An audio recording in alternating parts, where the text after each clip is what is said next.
എത്ര നന്മകൾ ചെയ്തവൻ മറക്കല്ലേ ഒരു നാളും മനമേ. എത്ര നന്മകൾ ചെയ്തവൻ മറക്കല്ലേ ഒരു നാളും മനമേ. എണ്ണി എണ്ണി സ്തുതിപ്പിൻ, എല്ലാ നാമം സ്തുതിപ്പിൻ, നന്ദിയോടെ നല്ലവന് സ്തുതിപ്പിൻ. എണ്ണി എണ്ണി സ്തുതിപ്പിൻ, എല്ലാ നാമം സ്തുതിപ്പിൻ, നന്ദിയോടെ നല്ലവന് സ്തുതിപ്പിൻ. ഹല്ലേലൂയ ഹല്ലേലൂയ ഹല്ലേലൂയ ഹല്ലേലൂയ. ദൈവവചന ചിന്തകൾ കേൾക്കുന്ന എല്ലാ മാന്യ ശ്രോതാക്കൾക്കും ക്രിസ്തീയ വന്ദനം. ഇയ്യോബിൻ്റെ പുസ്തകം 7-ാം അധ്യായം 1-ാമത് വചനം. മർത്യന് ഭൂമിയിൽ യുദ്ധസേവയില്ലയോ? അവൻ്റെ ജീവകാലം കൂലിക്കാരൻ്റെ ജീവകാലം പോലെ തന്നെ. അടുത്ത പ്രസ്താവന, വേലക്കാരൻ നിഴൽ വാഞ്ചിക്കുന്നതുപോലെയും എന്ന പദങ്ങളാണ്.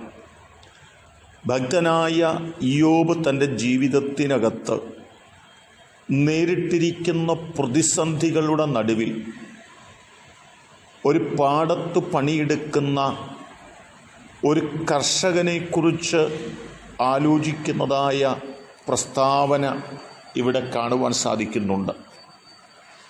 വെയിലും മഴയുമൊക്കെ ഏറ്റ് ആ വെയിലത്ത് ആഴമായി അധ്വാനിക്കുന്ന ഒരു മനുഷ്യന് തൻ്റെ അധ്വാനത്തിൻ്റെ ക്ഷീണം ജീവിതത്തിൽ കടന്നു വരുമ്പോൾ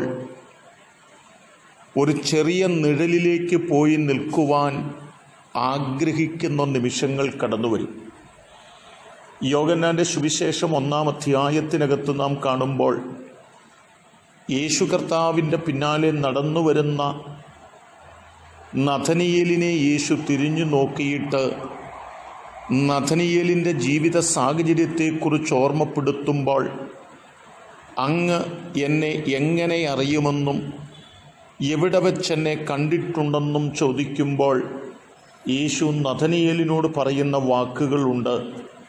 ഫിലിപ്പോസ് നിന്നെ വിളിക്കുന്നതിനു മുൻപ് നീ അത്തിയുടെ കീഴിൽ ഇരിക്കുമ്പോൾ ഞാൻ നിന്നെ കണ്ടു എന്ന് പറയുകയാണ്.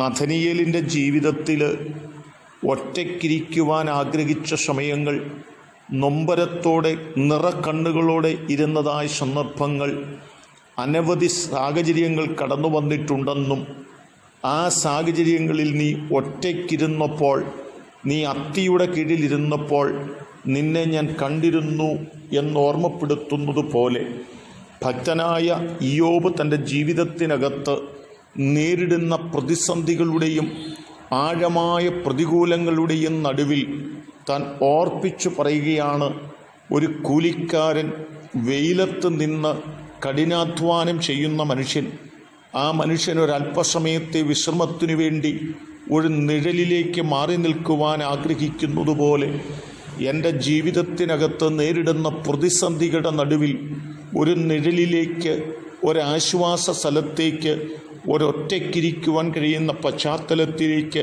എനിക്കൊന്ന് മാറിയിരിക്കുവാൻ കഴിഞ്ഞിരുന്നെങ്കിൽ അതെത്രമാത്രം നല്ലതായിരുന്നു എന്നാഗ്രഹിച്ച് പറയുന്ന വാക്കുകളാണ്. ഒരു പക്ഷെങ്കിൽ എന്നെ കേൾക്കുന്ന ആരെങ്കിലുമൊക്കെ കഠിനാധ്വാനത്തിൻ്റെ ക്ഷീണങ്ങളോ രോഗങ്ങളുടെയും ദുഃഖങ്ങളുടെയും പ്രയാസങ്ങളുടെയും പ്രതിസന്ധികളുടെയും ഒക്കെ നടുവിൽ ഒരല്പസമയം ഒറ്റയ്ക്കിരുന്നൊന്ന് ആശ്വസിച്ചാൽ കൊള്ളാമെന്ന് ഒക്കെ ആഗ്രഹിക്കുന്ന ആളുകൾ എന്നെ കേൾക്കുന്നുണ്ടാകാം. ഇയ്യോബിനെ പോലെ തന്നെ ആഗ്രഹിക്കുന്ന അനവധി ആളുകൾ എന്നെ കേൾക്കുമ്പോൾ നിങ്ങളോടും എനിക്ക് ഓർമ്മപ്പെടുത്തുവാനുള്ളത്, വേദന നിറഞ്ഞ സാഹചര്യത്തിനകത്ത് ഒരാശ്വാസത്തിൻ്റെ നിഴലിലേക്ക് നിങ്ങളെ മാറ്റി നിർത്തി നിങ്ങളെ ആശ്വസിപ്പിക്കുന്ന ഒരു ദൈവമാണ് നമ്മുടെ ദൈവം. നഥനിയേലിനെ യേശു കർത്താവ് മാറ്റി നിർത്തി, നിന്റെ സങ്കടങ്ങൾ കാണുന്നവനാണ് ഞാൻ, നീ എന്നെ അനുഗമിക്കുക എന്ന് പറയുന്നത് പോലെ ഒരു നിഴലിനു വേണ്ടി, ഒരാശ്വാസത്തിനു വേണ്ടി, ഒരു സമാധാനത്തിനു വേണ്ടി കാംക്ഷിക്കുന്നവരോട് ദൈവത്തിൻ്റെ തിരുവചനം ഓർമ്മപ്പെടുത്തുകയാണ്, നിങ്ങൾക്ക് ഒരാശ്വാസം തരുവാൻ ഞാൻ യോഗ്യനാണെന്നും എൻ്റെ അരികിലേക്ക് നിങ്ങൾ വരുന്നു എങ്കിൽ ഞാൻ എൻ്റെ ആശ്വാസം കൊണ്ട് നിങ്ങളെ ഞങ്ങളെ നിറയ്ക്കാമെന്നുമുള്ള വചനമാണ്. ആ ദിവ്യമായ ദൈവിക ആശ്വാസത്തിനു വേണ്ടി ഇയ്യോബ് ആഗ്രഹിച്ചതുപോലെ നമുക്കും ആഗ്രഹിക്കാം, പ്രാർത്ഥിക്കാം. ആ ആശ്വാസം നമുക്ക് പ്രാപിക്കാം. അതിന് ദൈവം നമ്മെ സഹായിക്കട്ടെ. കരുണയുള്ള ദൈവമേ, നല്ല കർത്താവേ, ആ ഒരു വേലക്കാരൻ തൻ നിഴലിലേക്ക് പോയി നിന്ന് ആശ്വസിക്കാൻ ആഗ്രഹിക്കുന്നത് പോലെ ഒരാശ്വാസത്തിനു വേണ്ടി ആഗ്രഹിക്കുന്ന ഞങ്ങൾക്ക് അത് തരുവാൻ ദൈവം വിശ്വസ്തനെന്ന് കേട്ടല്ലോ. നല്ല വചനത്തിൻ്റെ മുൻപിൽ ഞങ്ങളെ സമർപ്പിക്കുന്നു. ആ ആശ്വാസം കൊണ്ട് ഞങ്ങളെ നിറയ്ക്കണം, അത്ഭുതങ്ങൾ കൊണ്ട് നിറയ്ക്കണം. യേശു കർത്താവിൻ നാമത്തിൽ തന്നെ ആമേൻ.